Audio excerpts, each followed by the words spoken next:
ये कहानी क्रिस्टोफर नाम के एक लड़के की है। वो अपने दोस्त मैथ्यू के साथ एक होटल में काम करता था और उसी होटल के स्टाफ कॉर्नर में रहता था। 3 महीने पहले उसकी माँ इस दुनिया को छोड़ के चली गई और तब से लेकर अब तक उसे एक सपना आता है जिसमें उसकी माँ की आत्मा उसे कुछ बताना चाहती है कि उसके जिंदगी में कोई आएगा जिसको क्रिस्टोफर को बचाना पड़ेगा। जब क्रिस्टोफर अपनी माँ से पूछता कि वो कौन है, लेकिन इससे पहले उसकी माँ उसके इस सवाल का जवाब देती, एक साया या मैं यूं कहूं कि एक शैतानी साया हमेशा उसकी माँ की आत्मा को उससे दूर ले जाता। 3 महीने से लगातार क्रिस्टोफर को ये सपना आ रहा था। अब उसे भी समझ में नहीं आ रहा था कि आखिरकार उसके साथ ये सब क्यों हो रहा है। क्या उसकी माँ उसे कुछ बताना चाहती है, कुछ समझाना चाहती है? क्रिस्टोफर को कुछ समझ में नहीं आ रहा था। उसकी हालत दिन पे दिन खराब होती जा रही थी। उसका बेस्ट फ्रेंड मैथ्यू उसे समझाता है कि तुम अपनी माँ के बहुत करीब थे, इसलिए उनके जाने का सदमा तुम झेल नहीं पा रहे हो और ये सब सोच रहे हो। तुम एक काम करो, तुम बाहर निकलो, घूमो फिरो और तब तुम्हारा माइंड डाइवर्ट होगा और ये सारे ख्याल तुम्हारे दिमाग से बाहर निकलेंगे। क्रिस्टोफर को भी ऐसा लगता है कि शायद मैथ्यू सही कह रहा है। वो अपने दोस्त की बात मान के होटल से बाहर निकलता है। वो इधर उधर घूम रहा है, लेकिन उसका अब भी कहीं पर दिल नहीं लग रहा। वो बार बार अपनी माँ और अपने सपने के बारे में सोच रहा है। तभी उसका ध्यान एक लड़की की तरफ जाता है। वो लड़की बहुत रो रही है, बहुत परेशान है और शायद वो अपनी जान देने वाली है। क्रिस्टोफर को ये देख के बहुत अजीब लगता है और वो उस लड़की के पास जाता है और इससे पहले वो लड़की कुछ गलत कर पाती, क्रिस्टोफर उसे रोक लेता है। वो उससे पूछता है कि आखिरकार तुम ये क्या कर रही हो और क्यों? पहले तो वो लड़की क्रिस्टोफर से बात करने से मना कर देती है, लेकिन उसके काफी समझाने के बाद फाइनली वो मान जाती है। वो क्रिस्टोफर को बताती है कि मेरा नाम मारा है और बचपन से ही मेरी जिंदगी बहुत ही खराब चल रही है। जब मैं पैदा नहीं हुई थी तभी मेरे पापा मुझे छोड़ के चले गए और जब मैं 3 साल की थी तब मेरी माँ इस दुनिया को छोड़ के चली गई। तब से मैं अकेली रहती हूँ और बचपन से लेकर आज तक मुझे एक साया दिखता है। वो साया मुझे देख के हंसता है, मुझे डराता है और जो कोई भी मेरे पास आने की कोशिश करता है वो साया उसे मार देता है। और वो साया और कोई नहीं बल्कि खुद लूसीफर है, यानी कि इब्लिस, शैतान। वो बचपन से मेरे साथ रहता है, मुझे डराता है और जो कोई भी मुझे बचाने की कोशिश करता है लूसीफर उसे मार देता है। मारा की ये सारी बातें सुन के क्रिस्टोफर को ऐसा लगता है कि शायद ये भी मेरी तरह परेशान है और शायद मुझे जैसे सपने में वो साया दिखता है, इसे भी शायद ऐसा ही कुछ हो रहा है। अब क्रिस्टोफर को मारा के साथ लगाव हो चुका था। वो उसकी मदद करना चाहता था। वो उससे पूछता है कि तुम रहती कहाँ हो और तब मारा उसे बताती है कि उसके पास रहने के लिए कोई जगह नहीं है, वो इस दुनिया में अकेली है। क्रिस्टोफर मारा से रिक्वेस्ट करता है कि वो उसके साथ जाके रहे। पहले तो वो मना करती है, लेकिन क्रिस्टोफर के काफी जिद करने के बाद फाइनली मारा मान जाती है। अब मारा क्रिस्टोफर के साथ जा रही है, लेकिन यहाँ से शुरू होती है असली कहानी। बेचारे क्रिस्टोफर को मालूम नहीं था कि उसके सपने में जो शैतानी साया आता था वो और कोई नहीं बल्कि खुद लूसीफर था। लेकिन आखिरकार लूसीफर क्रिस्टोफर के सपने में क्यों आता था? सब्र रखिए, धीरे धीरे सारे राज खुलते जाएंगे। मारा क्रिस्टोफर के साथ जा तो रही है, लेकिन उसे हर जगह लूसीफर दिख रहा है और लूसीफर उसका पीछा कर रहा है। वो उसे डरा रहा है, धमका रहा है और उसे कह रहा है कि चाहे तुम कुछ भी कर लो, तुम्हें मुझसे कोई नहीं बचा पाएगा। मारा को बहुत डर लग रहा है, लेकिन वो क्रिस्टोफर को कुछ नहीं बताती। फाइनली वो लोग होटल की तरफ पहुंच जाते हैं और क्रिस्टोफर उसे मैथ्यू से मिलाता है। मैथ्यू भी तैयार हो जाता है कि अब मारा उनके साथ रहेगी, लेकिन बेचारों को मालूम नहीं था कि मारा वहां पर अकेले नहीं आई। मारा के साथ लूसीफर भी अब उस होटल में आ चुका है। मारा तो कमरे में जाके आराम करी, लेकिन अब लूसीफर पूरे होटल में घूम रहा है। कई घंटे बीत जाते हैं। थोड़ी देर में उस होटल में कई गेस्ट आते हैं और लूसीफर उन लोगों को डरा रहा है। कई लोगों को लूसीफर दिखता है तो कई को नहीं। धीरे धीरे करके होटल के सारे गेस्ट कम होते जा रहे हैं। मैथ्यू को इस बात की काफी फिक्र है। उसे समझ में नहीं आ रहा कि ये सब क्या हो रहा है, लेकिन वही दूसरी तरफ क्रिस्टोफर धीरे धीरे करके मारा के करीब जाता जा रहा है। उसे धीरे धीरे करके मारा से प्यार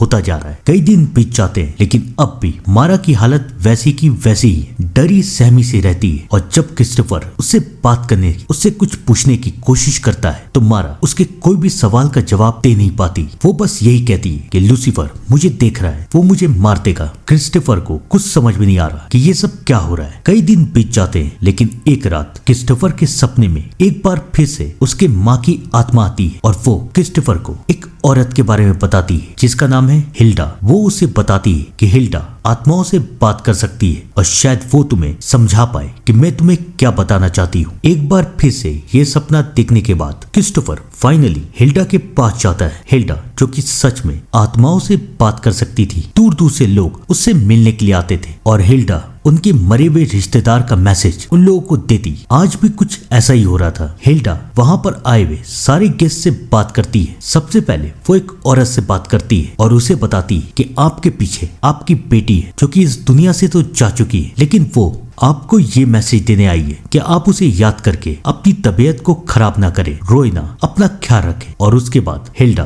दूसरी औरत के पास जाती है जिसका मरा हुआ बेटा उसके लिए मैसेज देता है कि वो अपने काम पे ध्यान दे और दोबारा उसके बेटे के होटल को चालू करे। ऐसे करके हिल्डा धीरे धीरे सारे गेस्ट से बात करती है और अब फाइनली बारी आती है क्रिस्टोफर की। लेकिन इससे पहले वो क्रिस्टोफर को उसकी माँ का मैसेज दे पाती। वहाँ पर लूसीफर आ जाता है और लूसीफर को देख के हिल्डा बहुत डर जाती है। उसे समझ भी नहीं आ रहा कि वो क्या करे। डर के मारे उसे वो सेशन वहीं पर खत्म करना पड़ता है। क्रिस्टोफर ने अपनी पूरी जिंदगी में ऐसा कुछ नहीं देखा था। वो होटल जाके अपने दोस्त मैथ्यू को ये सब बताता है। मैथ्यू उसे इन सारी बातों पे यकीन नहीं होता, लेकिन वो क्रिस्टोफर को समझाता है कि तुम ऐसा करो, मारा को उसके पास लेके जाओ और देखो कि वो क्या कहती है। क्रिस्टोफर मारा से बात करने की कोशिश करता है, उसे हिल्डा के बारे में सब कुछ बताता है और उससे पूछता है कि क्या वो उसके साथ हिल्डा के पास चलेगी। इससे पहले मारा कोई जवाब दे पाती, उसके सामने फिर लूसीफर आ जाता है और वो उसे डरा रहा है। अब तो मारा भी समझ चुकी है कि अगर उसे लूसीफर से छुटकारा चाहिए तो उसे हिल्डा के पास जाना पड़ेगा। अगले दिन क्रिस्टोफर मारा को लेके हिल्डा के पास जाता है। आम दिनों की तरह हिल्डा सबके रिश्तेदारों से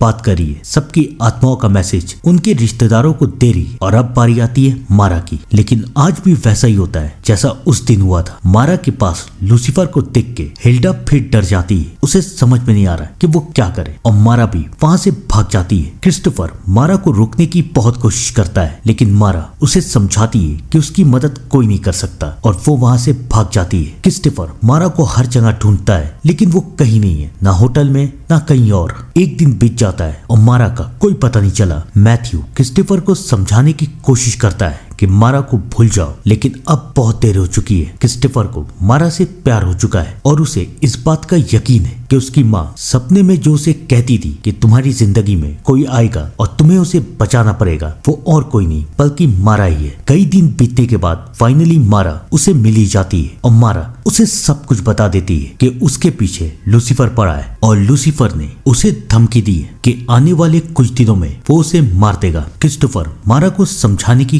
कोशिश करता है कि ऐसा कुछ नहीं होगा और अब वो मारा से अपने दिल की बात भी बोल देता है। मारा भी उसे पसंद करती थी और शायद प्यार भी करती थी। फाइनली क्रिस्टोफर मारा को लेके वापस होटल लौटता है। दिन पे दिन बीतते जाते हैं और अब मारा भी खुश रहने की कोशिश कर रही है। उसे भी धीरे धीरे क्रिस्टोफर से प्यार होता जा रहा है। लेकिन फाइनली वो दिन आ जाता है जब लूसीफर मारा के ऊपर अपना कब्जा कर लेता है और उसके बाद से मारा अजीब अजीब हरकतें कर रही है। वो किसी को भी मारती है, कुछ भी करती है। वो होटल के गेस्ट को डरा रही है। धीरे धीरे उसकी हरकतें बद से बदतर बनती जा रही है। मैथ्यू और क्रिस्टोफर को समझ में नहीं आ रहा कि आखिरकार ये सब हो क्या रहा है। कई दिन बीत जाते हैं और अब होटल के गेस्ट भी कम होते जा रहे हैं। लेकिन एक दिन अचानक क्रिस्टोफर मारा को किसी साय से बात करते हुए देख लेता है और उसे मारा की सारी बातें याद आती है जो उसने बताई थी कि लूसीफर उसके पीछे पड़ा है। वो समझ जाता है कि फाइनली लूसीफर ने मारा के ऊपर अपना कब्जा कर लिया है। उसे समझ में नहीं आ रहा कि वो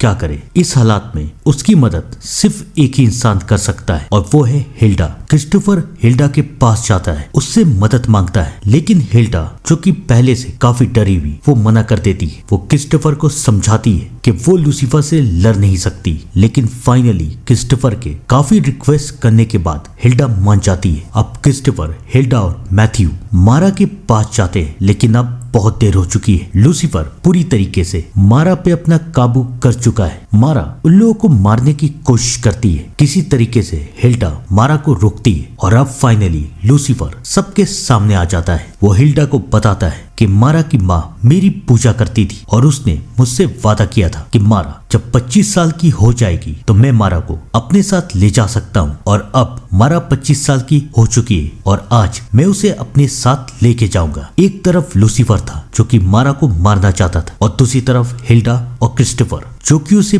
बचाना चाहते थे। वो लोग काफी कोशिशें करते हैं लेकिन लूसीफर धीरे धीरे करके मारा को मारता जा रहा है। फाइनली क्रिस्टोफर को इस बात का एहसास होता है कि अगर लूसीफर को ऐसा करने से कोई रोक सकता है तो वो खुद मारा ही है। वो मारा को कहता है प्लीज इससे लड़ो मेरे प्यार के लिए, हम सब के लिए। मारा क्रिस्टोफर की बात मान जाती है और फाइनली वो लूसीफर से लड़ना शुरू करती है और इसी मौके का फायदा उठा के हिल्डा लूसीफर को वहां से भगा देती है। फाइनली क्रिस्टोफर ने मारा को बचा लिया था। कई दिन बीत जाते हैं और अब मारा और क्रिस्टोफर एक दूसरे से प्यार करते हैं। वो आज शादी करने वाले हैं लेकिन क्या लूसीफर जा चुका है? बिल्कुल भी नहीं। वो इंतजार कर रहा है कि कब मारा और क्रिस्टोफर का बच्चा हो और लूसीफर उसके ऊपर कब्जा कर पाए। आपको क्या लगता है, क्या लूसीफर इस बार अपने प्लान में सक्सेसफुल हो पाएगा? कमेंट में जरूर बताइएगा। तब तक के लिए thank you and good bye.